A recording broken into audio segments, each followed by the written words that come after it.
جلدی سے اٹھائی اور واپسی نیچے ہو لی۔ فون کی طرف لپکی کہ پیچھے سے ساس کی بھی آواز آ گئی۔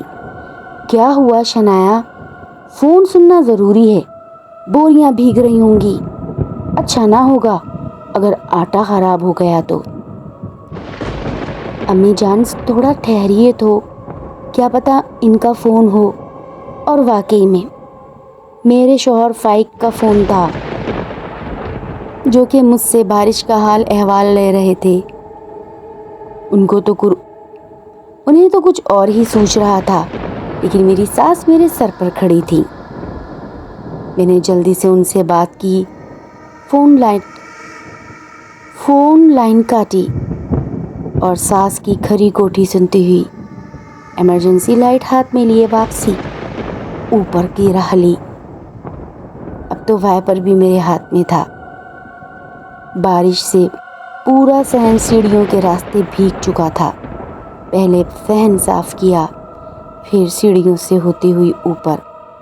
میں نے اپنے سر کو چھتری سے کور کر لیا تھا۔ میرے گھر میں ایک چھوٹی سی امبریلا تھی۔ میری شادی کو بھی 1.5 سال ہی ہوئے تھے۔ آسمان پر پھر بجلی چمکی اور میرا دل خوف سے لرز گیا۔ یکدم میں ٹھہری۔ یا اللہ، اتنی کالی رات، اتنی خوفناک رات، کمرے تک جانا اور صحن پار کرنا۔ آسمان لگ رہا تھا کہ مانو سیاہ، اور اس کے اوپر سیاہ ہیولے گھوم رہے ہوں۔ چہرہ اوپر کیا اور اپنے چہرے کو فوراً امبریلا سے کور کر لیا کہ نہیں میں بھیگ جاؤں گی۔ چلتے چلتے سنبھلتے کمرے میں جا پہنچی۔ چاروں طرف پانی ٹپ ٹپ برس رہا تھا۔ ایک تو میری ساسو ماں کی کنجوسی کی انتہا نہ تھی، حد درجے کی کنجوس خاتون تھیں، لیکن ان کی کنجوسی کا بھی میں نے علاج سوچ لیا تھا۔ ساری باتیں خود سے کرتی ہوئی بوروں کو بیچ میں رکھ رہی تھی۔ شکر کہ بوروں کو ہم نے تخت کے اوپر رکھا ہوا تھا اور وہ تخت میں گھسیٹتے ہوئے اب کمرے کے بیچ میں لے آئی تھی۔ یکدم دروازے آپس میں بج اٹھے اور پھر سے میں چیخ پڑی۔ چیخ میری اتنی زور سے تھی کہ اب تو بیٹری نیچے گرتے ہی بند ہو گئی، اور اب مجھے وہ بیٹری بھی نظر نہیں آ رہی تھی، کیونکہ میں نے تخت چاروں طرف جو لگا دیے تھے اور میں بیچ میں کھڑی تھی۔ کہاں گری، کدھر گری، جھک کر آہستہ آہستہ ہاتھوں سے بیٹری کو ٹٹولنے لگی۔ اچانک مجھے ایسا لگا کہ میری کمر پر کسی نے ٹھنڈا ہاتھ پھیرا ہو۔ میرے وجود نے ایک جھرجھری لے لی تھی۔ کون ہے یہاں؟ پہلے تو مجھے ایسا لگا کہ یہ فائق ہے، لیکن فائق نہیں ہو سکتے، وہ تو فیکٹری پر ہیں۔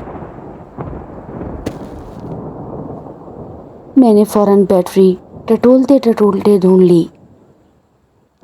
اس کے 2 ٹکڑے ہو گئے تھے۔ چھوٹی بیٹری تھی، 2 دفعہ گرا چکی تھی۔ اب تو میری ساس میرا لہو پی جائے گی۔ ایک کام نہ ہوا لڑکی سے، میں خود سے بڑبڑا رہی تھی۔ اب میں ان تخت سے جو چاروں طرف لگا دیے، آہستہ سے اوپر ایک تخت پر چڑھی اور چلتے چلتے دوسری جانب اتر گئی۔ ایک دم میرے ہاتھ پر پھر سے کوئی ٹھنڈا ہاتھ محسوس ہوا اور ایک ہلکی سی ہنسی۔ میں خوف سے لرزنے لگی۔ کون ہے یہاں؟ ساسو ماں، آپ میرے پیچھے آ گئی ہیں کیا؟ یکدم ایک ہنسی سنائی دی۔ میں خوف سے چکرا گئی اور ٹیڑھے پیروں سے میں نے دروازے کھولے اور سیدھی چھت سے بھاگتی ہوئی سیڑھیوں سے پھسلتے ہوئے صحن میں جا گری۔ میری ساس یا اللہ خیر، یہ کہہ کر وہ بھی کمرے سے تیز تیز آئیں۔ کیا ہو گیا شنایا؟ پھسل گئی میری بچی؟ اب میں بھی کیا کروں، بارش ہی اتنی اچانک تیز ہو گئی تھی اور اوپر سے تم۔ کہاں گئی بیٹری؟ ایمرجنسی لائٹ اور کہاں گئی تیری چھتری؟ مجھے تو ہوش ہی نہ تھا۔ مجھے نہیں پتا میں کمرے میں کیسے آئی، مجھے نہیں معلوم مجھے کب ہوش آیا، لیکن فائق میرے سر پر کھڑے تھے اور میرے ہاتھ پر ایک ٹرپ چل رہی تھی۔ میں نے اپنی ساس کو بہت بے چارگی سے دیکھا، جو مجھے بہت احساس ندامت سے دیکھ رہی تھیں کہ شاید ان سے بھی غلطی ہو گئی، اور انہوں نے مجھے آدھی رات کو اکیلے ہی چھت پر بھیج دیا تھا۔ کیا ہوا شنایا؟ کیا ہوا تھا تمہیں؟ فائق وہ بس ہوا تو کچھ نہیں، بس میں پانی کی تیز بہاؤ کی وجہ سے سیڑھیوں سے پھسل گئی تھی اور کچھ نہیں ہوا۔